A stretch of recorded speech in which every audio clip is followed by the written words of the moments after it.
Morning, Ecclesia. This is our Lamentations 5 study. We're going to go begin. I'm going to go ahead and read to you. Before I read, I do want to share, I think, some of the things that last week, as I was listening to Bud, the things he was saying resonated, that as he's reading the scripture, it is a lot. It's disturbing, shocking, but it's emotionally very, very heavy. And so I want to just prepare your heart. And I think there's not everybody maybe is used to so much emotion, and that's okay. We get used to it by beginning the process, receiving that emotion, and it can overtake us, and it gets scary. And what do I do with that emotion? Whether it's anger or fear, or just somebody else's, the weight of their pain. And there is that in Lamentations. There's a lot of pain in here. So in that, we just quiet. We can quiet ourselves and just begin to let that into. And for a while, if you need to be quieted, just quiet yourself away from the vocals. And I mean, seriously, because it can be a lot. And you can read over it later. So let's go ahead and start. Lamentations 5. Remember, O Lord, what has happened to us. Look and see our disgrace. Our inheritance has been turned over to aliens, our homes to foreigners. We have become orphans and fatherless, our mothers like widows. We must buy water that we drink. Our wood can be had only at a price. Those who pursue us are at our heels. We are weary and we find no rest. We submitted to Egypt and to Assyria just to get enough bread. Our fathers sinned and are no more, and we bear their punishment. Slaves rule over us, and there is none to free us from their hands. We get our bread at the risk of our own lives, because of the sword of the desert. Our skin is hot as an oven, feverish from hunger. Women have been ravished in Zion, and virgins in the towns of Judah. Princesses have been hung by their hands. Elders are shown no respect. Young men toil at the millstones. Boys stagger under loads of wood. The elders are gone from the city gate, and the young men have stopped their music. Joy is gone from our hearts. Our dancing has turned to mourning. The crown has fallen from our head. Woe to us, for we have sinned.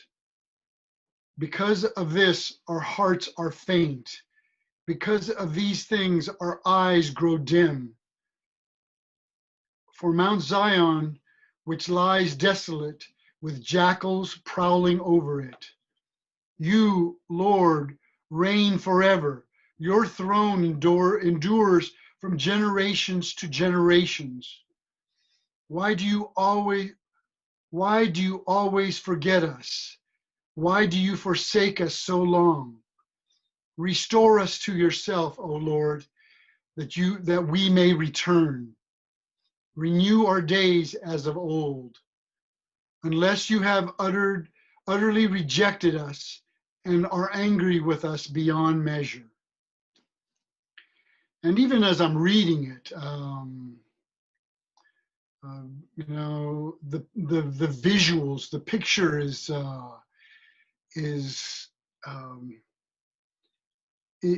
dire circumstances. And the last, even in the very last, yes, he's praising God. You reign forever and ever. Your throne endures. He sees the hope. He sees that coming in and restore us to yourself. I almost see that that visual is just a hugging and holding tightly and crying.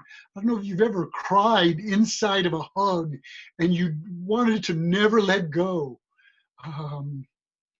It's coming at the end here. It's really beautiful, but you still hear the pain. You still hear that the story of what has happened. And the questions, there's a lot of questions come up in this, which is a good thing. I think when we have just answers, then I think we haven't reached deep enough. And in this, there were questions asked from the past weeks and from last week. So where do we go from here? At one point, I told Bud and Mel, I said, this is a lot. Why are we starting here?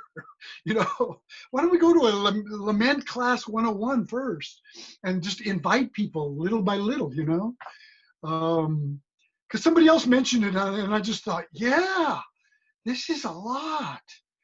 So with that, I do want to share some things that I've been hearing, and I think it's no accident that I've been hearing how to handle some good ways to handle our emotions.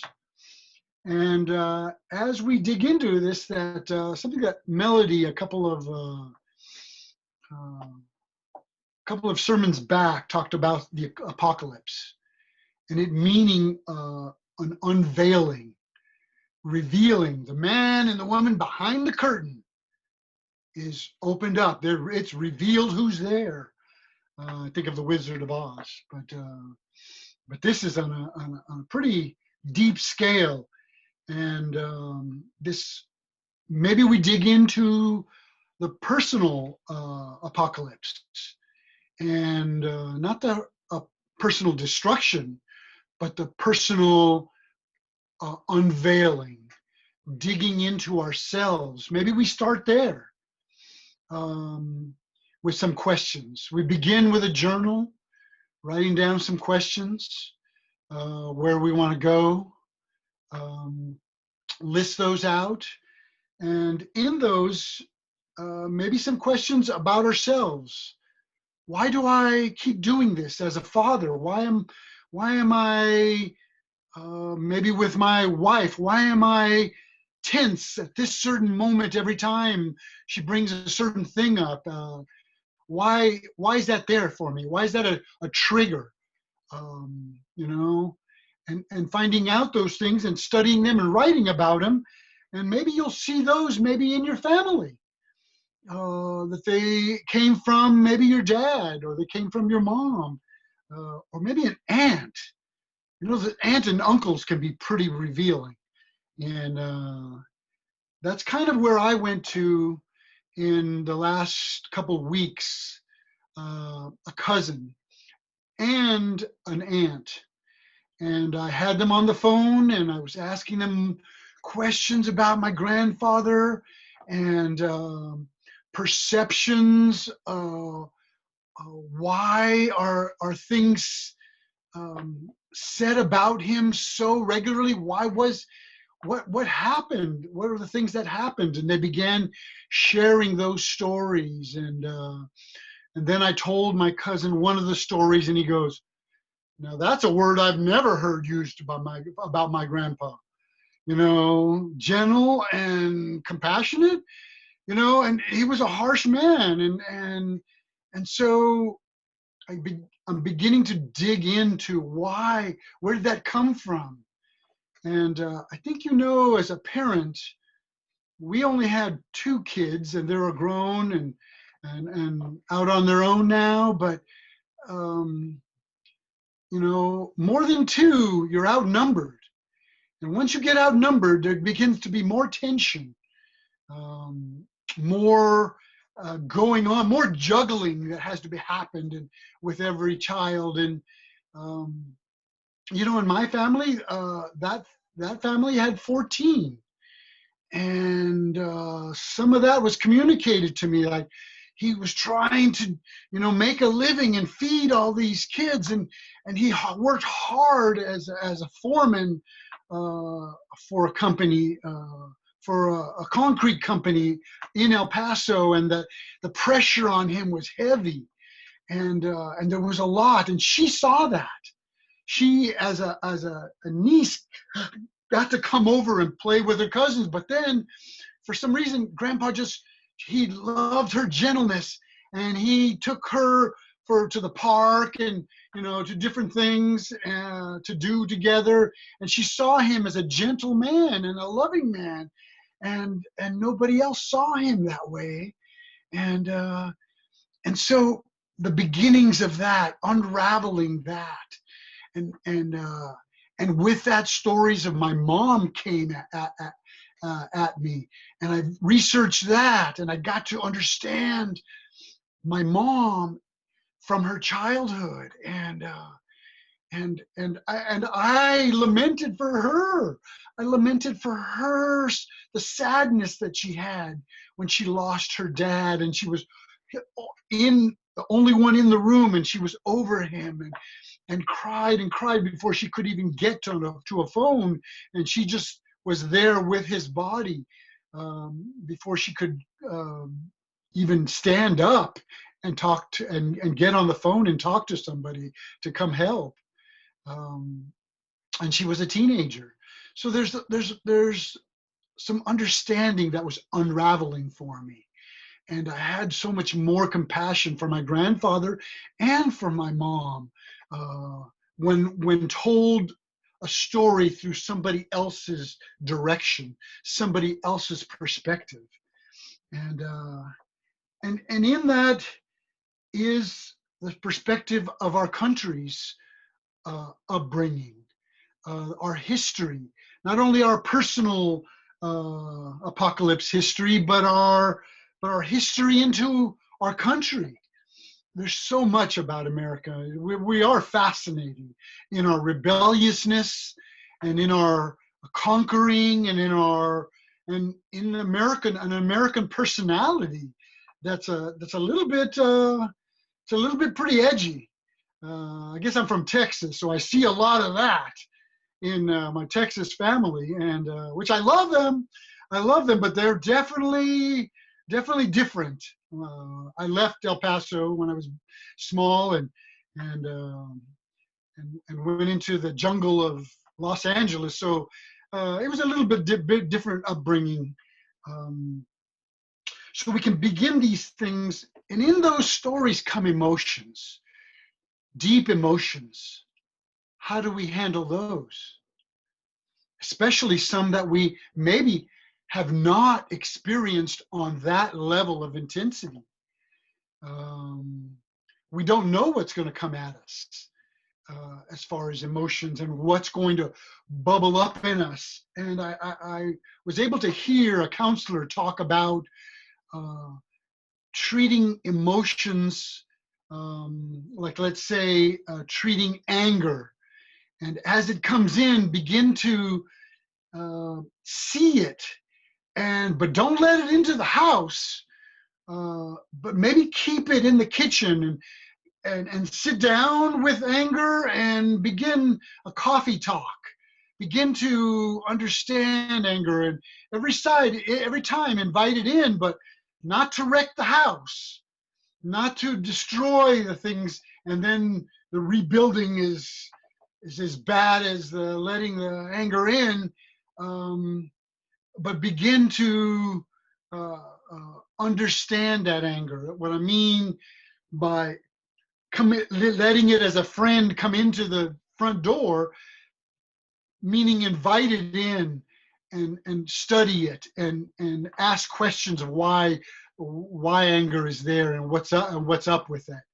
And as other emotions come in, begin to, because in the end, the way this person shared it was really good.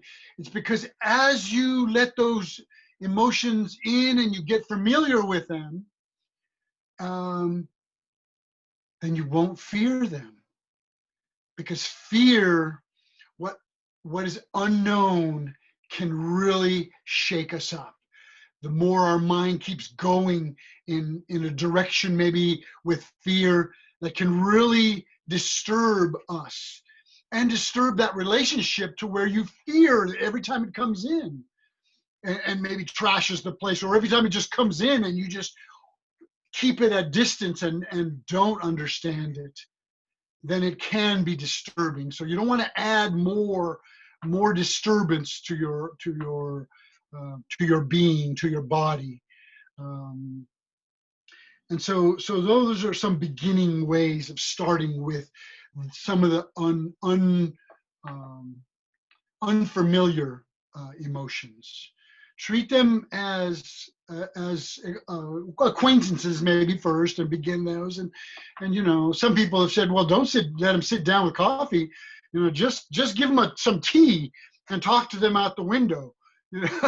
Maybe you have to do that before you let them all the way in. So things like that, just see them as an entity, maybe as a person, and have a relationship with that emotion. And these might be good things to write down. But in that, I do want to go back to the family, because in the family can be family secrets, things that people don't want to be unveiled, those personal apocalypses that people keep secret for a good reason, because socially they want to be looked at a certain way in the church, with other church families, or even in the society that they work in. So they're in those, they're very cautious what to share. But maybe that can even begin some new relationships in your family. And how it began with me. I never had a relationship with that aunt so deep and so good. We've never had a conversation like that. It was great, and we could have spent hours, and it was really beautiful and really helpful. So in that personal searching, we can begin some deeper relationships with our cousins or family members. But in that too, that I did want to share some personal things, and I think for myself, there has been a lot of anger that I did not know how to handle, or I handle it a certain way, and that's just always the way I handled it. When certain fears came on and it would bring anger in me, I thought I was in control of my anger. But as I became a father, I realized that my tension was too much for the kids at times, or we'd be watching a movie and I would get emotional and certain things would happen, and their eyes would be bugged and kind of a little bit afraid of Dad, like what is going on with Dad, and they were little, and as that kind of grew, that I guess what I call those Hornets of mine that were in my being, that were given to me handed down from my mom, and I began handing them down to my kids, to my girls. That tension or that fear of of Dad's anger, and and and and as they got older, they shared some of that with me, and we had long conversations, and I had come to probably the hardest thing I ever did in my personal apocalypse um, was I did listen. I decided to listen to my girls. And they called me out on not listening. They just said, "Dad, this is a monologue. And we get these monologues from you, but there's not discussions." And so I had to understand what I was doing was trying to just bulldozer parenting, not even helicopter parenting. I was getting right in on it and just, trying to make good decisions for them. But it was overbearing, and it was part of my way of being, gaining control, over controlling. And with that, I was confronted as they got older and older. And the little one said, "I don't want anything else to do with you. I'm not going to work this out. This is your thing to work out. I've been hurt by it too much." And and that I began to lament over. When I left that conversation, I did realize that she did not want to talk to me anymore. She was leaving to go back to college and finish up college, and that I had really been hurt um, by what she said, because also I couldn't believe it. A lot of it I just couldn't believe. I thought, what? It didn't make sense to me. I was confused.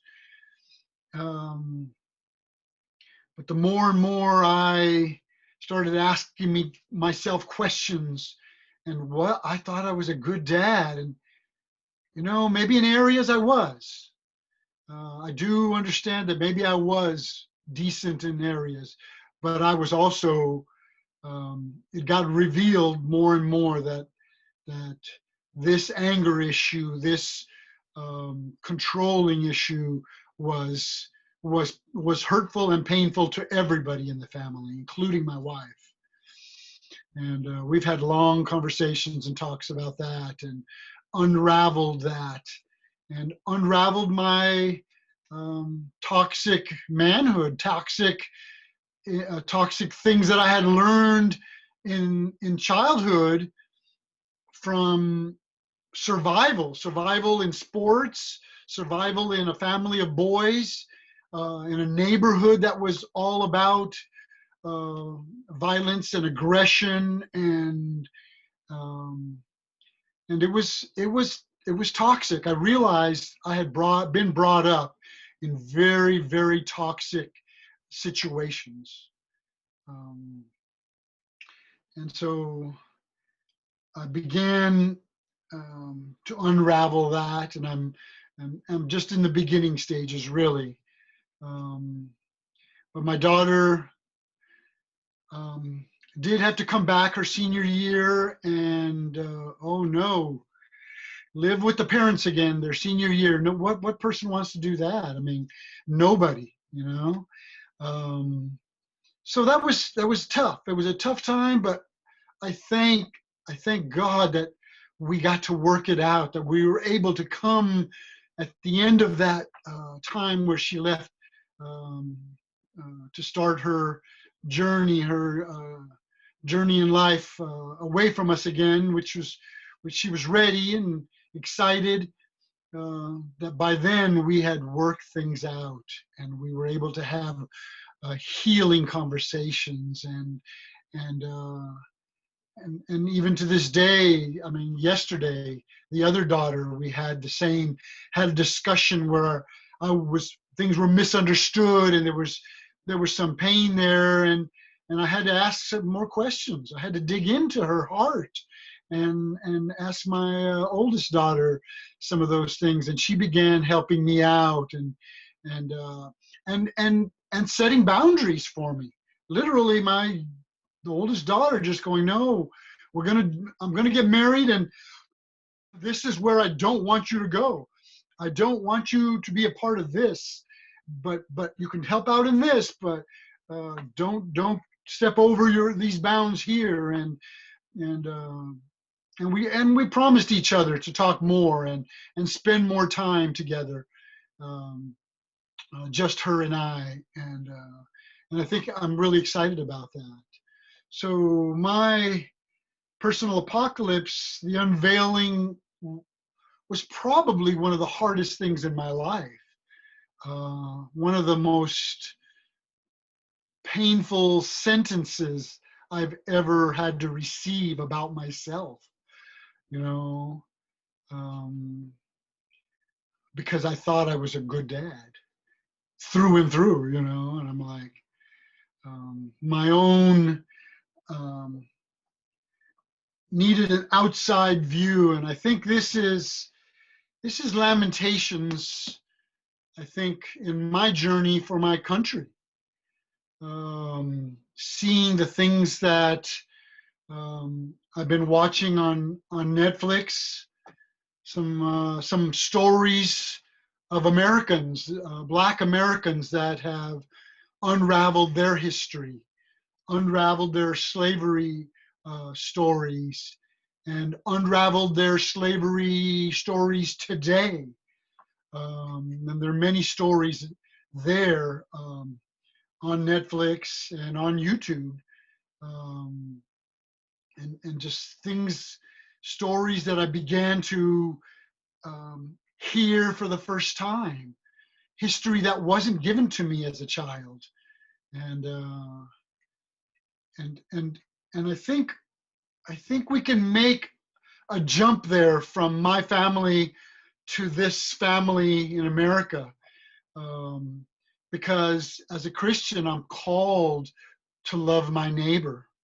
I'm called to this kind of love that Jesus exemplifies in the scriptures. It's a radical love, you know, a kind of way you don't speak to women like that, Jesus. You just don't do that. You don't go to the well and deal with these people like that.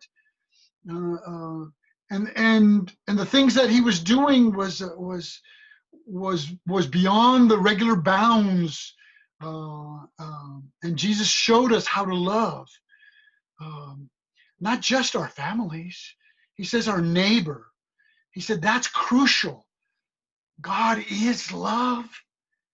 And he says, just like I thought I had a good love relationship with my daughters and my wife, and there were things that were hidden there. There were things that I didn't know and didn't see. But in love, they helped me restore a true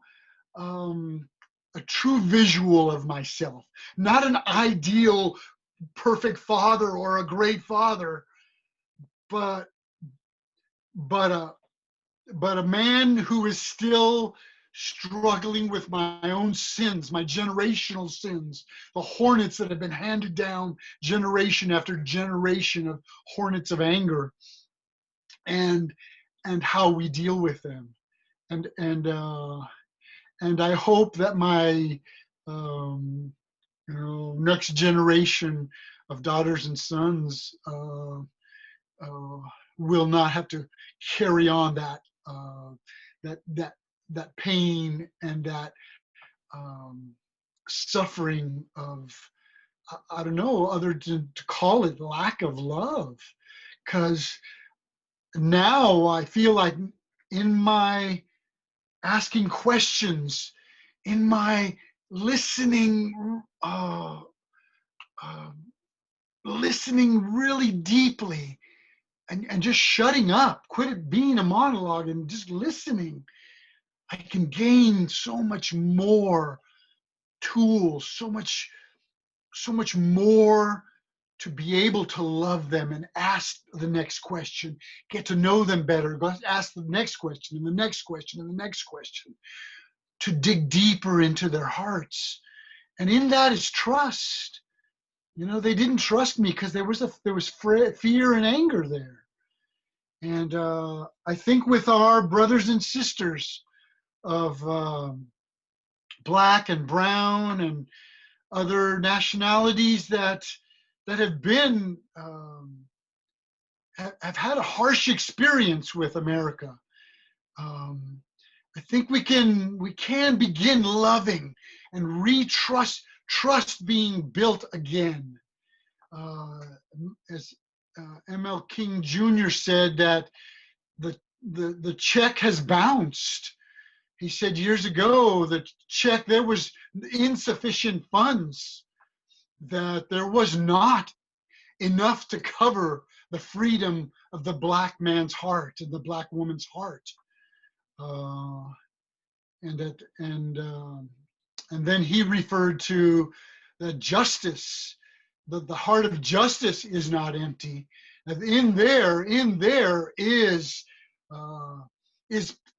that bank is not empty. It is filled, and that we can come to that and seek justice and seek the righteousness of the kingdom. And it's a different way of looking at it, and it's asking ourselves, do we really think we're done with love? Do we really know how to love? And asking those questions and beginning with some of those questions in our hearts, being truthful with ourselves, and looking at history and our history and being honest and truthful. And I'm really, really thankful for Bud and Mel sharing this Lamentations with us, because this is going to begin a journey that, and I just say begin, because I think there's a lot more questions here. And I think there's going to be a lot more diving in. And I hope that we can do that together. There is racial justice groups, a group that has begun. And in that, we're going to start that back up and do some of that digging, do some of that personal digging, do some of that American digging, do some of that Southern digging. Maybe here in the South, we have some niceties that aren't that nice, and start looking at ourselves. I'm adding myself into that. I'm Southern, man. I love this place. I love the richness and the gold of the South. There is gold kindness here. But even in that, let's begin questioning each other, and hearing each other and really listening to each other, to some of these groups, small groups that are going to continue on.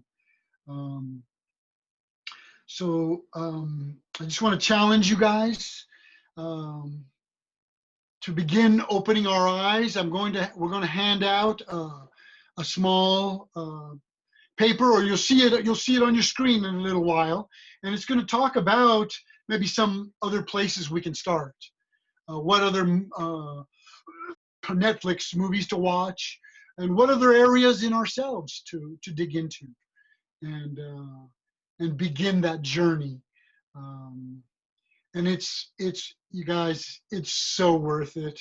The amount of love that is on the other side of that journey, what I call hearts of gold, that we can continue to dig and dig and dig, and it's endless in God. That we can not only dig, we can get to a place where we just freely trust and jump into this giant, endless pool of love that God has for us, that we can learn and learn and learn from it, and see things more clearly and truthfully. Because we're in a generation, we're looking in this generation with very confusing things of what is truth and what is not. And we can begin asking the right questions towards that direction.